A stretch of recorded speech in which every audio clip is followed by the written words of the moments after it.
Greetings, esteemed viewer! I'm Trainer Nick, and welcome to Marvel May Madness Month.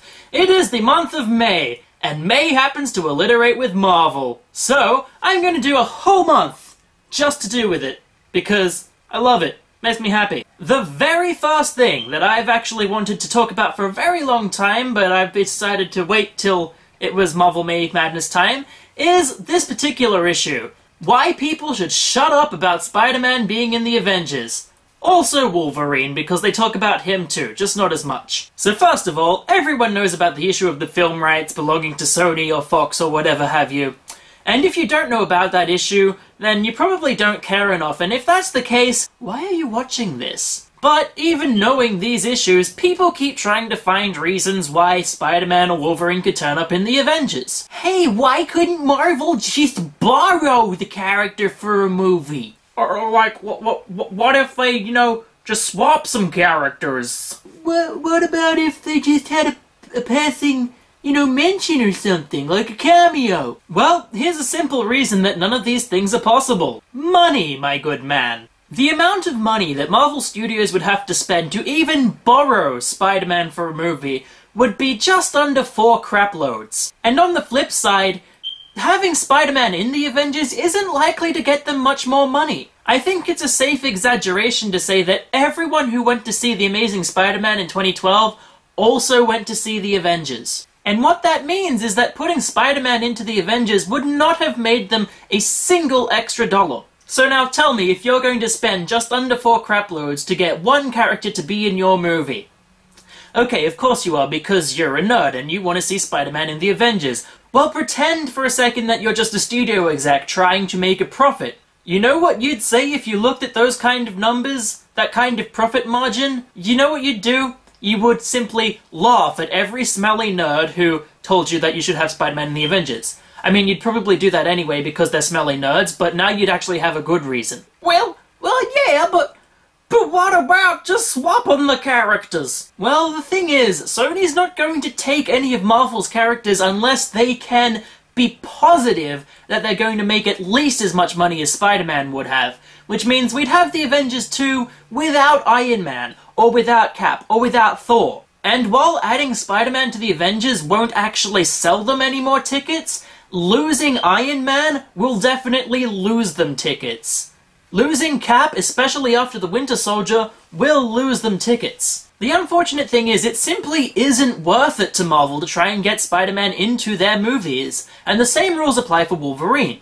Aside from those monetary reasons why it won't happen, here are some reasons why it shouldn't happen. Anyone keeping abreast of the Avengers 2 news, knows that we already have 10 superheroes lined up to be in Age of Ultron, 3 of whom haven't even had a movie to introduce us to them, so they're going to have to develop that. And now you want to add more characters to that lineup? Remember, that's only the 10 superheroes. That's not counting the 2 confirmed supervillains, or the 3 confirmed S.H.I.E.L.D. agents that are going to be in the movie. With that amount of characters, do you really think they're going to give Spider-Man or Wolverine enough time to shine? Hell, they couldn't even give Spider-Man enough screen time in his own freaking movie, let alone a movie with 15 other characters. And don't forget that the reverse will also happen. Trying to squeeze in another character will mean screen time will get taken away from the other characters in the movie. And believe me, if they've spent the almost 4 craploads that they'll need to get Spider-Man into this movie, they're going to be pushing him in, which means less screen time for other characters, less screen time for Hulk,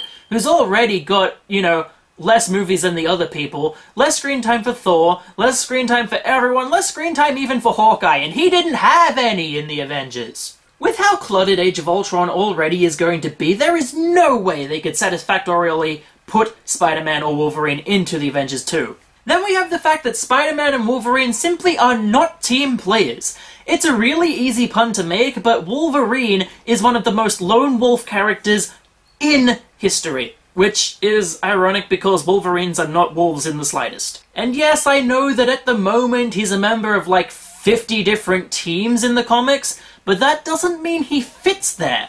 He doesn't get on with the other team members. And any fan of Spider-Man should also recognize that he is much more of a solo character than a team player.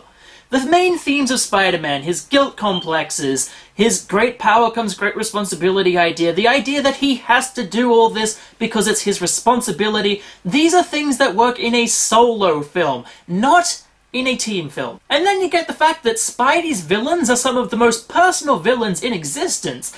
Okay, let's look at two of his most important villains, Green Goblin and Doc Ock. They're not particularly powerful villains. One of them flies around and throws bombs at people, the other one has 4 mechanical arms. Big whoop, this is the Marvel Universe. There are so many more powerful villains in this universe. But why are Doc Ock and Green Goblin Spidey's most important villains? Because they have a personal relationship with him, which makes it more of a personal comic book. And sure, people might try to argue that both of these characters are Avengers in the comics, but I will counter that argument. They weren't Avengers until the first issue of All New Avengers in December of 2004. 2004 is 42 years after Spider-Man was first introduced into the comics. And I will admit I don't know when Wolverine's debut was, but it was a very long time before he was an Avenger. For contrast, let's look at Iron Man and Thor. Yes, they had debuted before the Avengers turned into a comic book, but the Avengers was a comic book before Iron Man and Thor were their own titles. Before this, Iron Man and Thor lived in anthology titles like Journey into Mystery and Tales of Suspense. They did not have their own title until after the Avengers was a thing. And this is good evidence as to why Iron Man and Thor work as Avengers, whereas Peter Parker and Wolverine shouldn't be. And then finally, we get to the issue of quantity and quality. We should be thankful that Spider-Man and Wolverine belong to different studios. I mean, let's look at the film lineup for this year, shall we? In April, we got Captain America 2: The Winter Soldier. Then we got The Amazing Spider-Man 2. Later on this month, we're going to get X-Men Days of Future Past, and in August we get Guardians of the Galaxy. That's 4 movies. 4! That's more than 3! It was the same last year. Comic book fans got Iron Man 3, The Wolverine, Thor 2, and Man of Steel. Again, 4 movies. Let's look at next year, 2015. We currently have confirmed Avengers Age of Ultron, Ant-Man, and Fantastic Four. That's 3 movies next year. 3! That's more than 2! With so many properties belonging to so many different studios, it means that we, the comic book fans, get so much to get excited about every year. Now let's say Marvel Studios gets back all of their rights. We're going to see 2, at most 3 movies every year. The thing is, Marvel Studios just doesn't have the money, the people, or the time to make more than 2 fantastic movies in a year. And filmmaking requires all of these things. So, say they've got Spider-Man back. Instead of seeing him every 2 years like we currently are, we might see Spider-Man every 3 years if we're lucky. And because Marvel will definitely push Spider-Man films, because Spider-Man is one of their most famous characters, it means that other properties are going to get pushed away and not shown on the screen.